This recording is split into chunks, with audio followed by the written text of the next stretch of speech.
Why are the deadly sins called deadly? I mean, what's so bad? Take a look at this list. Again, no particular order. What's so bad about gluttony? A little bit of overeating? Why would that bother God to have that be the one of the ones that a little extra chocolate cake? That's what got me into hell. Why these seven? In fact, Robert Solomon says it really well in his book from 2004 called In Defense of Sentimentality. He puts it this way: among the many man-made evils in the world, among all the things that humans could do that are terrible to each other and to themselves, the quote-quote deadly seven barely jiggle the scales of justice, and it's hard to imagine why God would care. Why would God raise an eyebrow about these? Why these? What's so bad about gluttony being deadly? I mean, I suppose if you overate yourself to death, but I could think of much more deadly things. Murder, for example, is much deadlier of a thing to do and a worse thing to do, right? We can think of much worse things: adultery, theft, rape, drug abuse, prostitution, things that would ruin your life, right, and spiral you into death. So why these seven? Why are they called what they're called? Well, first of all, interestingly, these seven deadly sins, originally eight, were not originally called seven deadly sins. They were originally called the logismoi.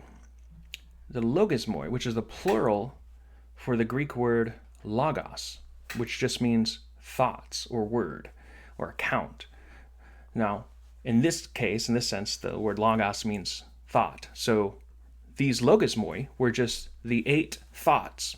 Nothing sinful about them, nothing deadly about them, and there were eight. There were not seven.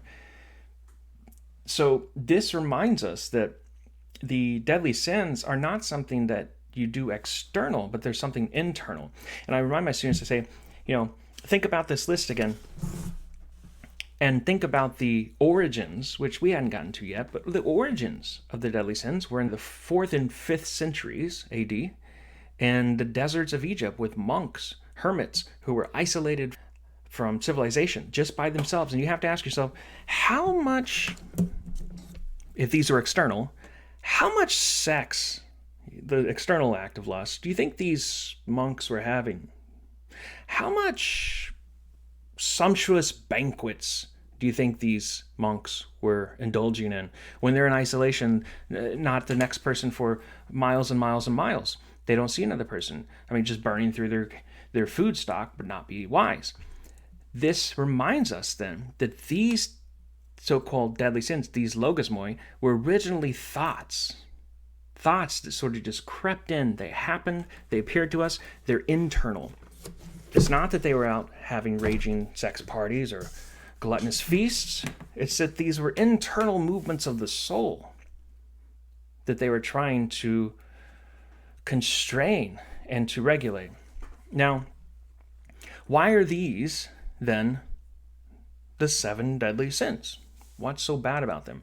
Well, it all hinges on that word deadly, okay? Deadly does not mean deadly in the sense of the worst possible thing you could do, or, that it kills people, right? Then we'd have to include murder, suicide, something like that for that. No, deadly in this sense, it has at least three meanings. One, deadly in the sense that these lead to death, spiritual death, in the sense of hell. All right. Catholic tradition talks about, from which this tradition rises, mortal sin that mortally wounds you and separates you from God. That's the first reason. Second reason is that these seven deadly sins, they're deadly in the sense that they sneak in without you knowing. It's almost like a cancer. By the time you realize that you have them, it's too late.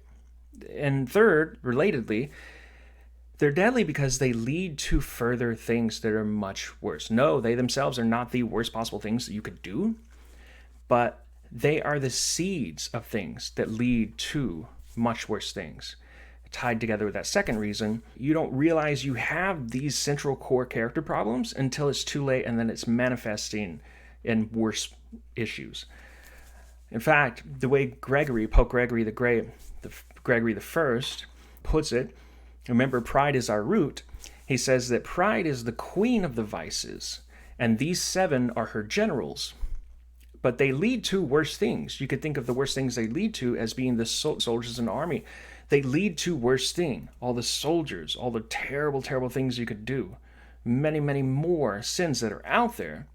But these are properly positioned as the roots and the things that lead to much worse things. In fact, look at murder. That very deadly thing, the terrible thing you could do to another person. That, if you look at the canonical motives for murder in criminology, there are just some standard motives why people murder each other. And you can go down the list. Look, greed for insurance policy, envy or lust. Maybe there's a lover's quarrel, a lover's triangle, and they're trying to get back, or maybe revenge, right? Wrath could be a rage killing, so on and so forth. These things lead to much worse problems.